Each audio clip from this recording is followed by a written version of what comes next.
What does the Second Amendment say about individual gun rights?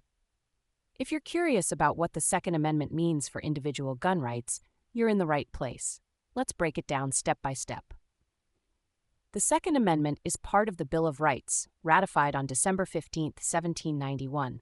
It reads, "A well-regulated militia, being necessary to the security of a free state, the right of the people to keep and bear arms shall not be infringed."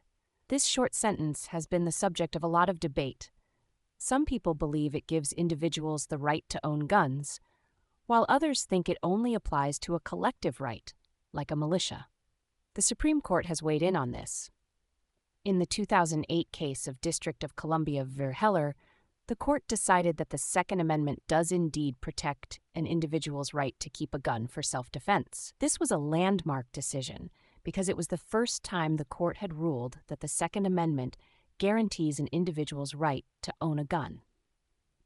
In another important case, McDonald v. City of Chicago in 2010, the Supreme Court clarified that this right applies not just to federal laws, but also to state and local laws. This means that state and local governments can't pass laws that infringe on your right to keep and bear arms.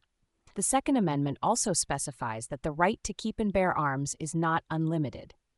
For example, it's okay for laws to prohibit felons and the mentally ill from possessing firearms, and there can be restrictions on carrying dangerous or unusual weapons.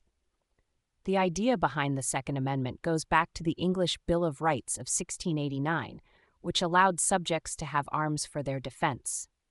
Here in the U.S., the Founding Fathers believed that citizens should be able to protect themselves against any threat to their freedom or well-being.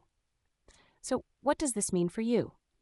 Essentially, the Second Amendment guarantees your right to own firearms for lawful purposes, such as self-defense. However, this right is subject to some regulations, like keeping guns out of the hands of certain prohibited individuals. In summary, the Second Amendment protects your individual right to keep and bear arms, ensuring you can defend yourself and your property while also allowing for some reasonable regulations to ensure public safety.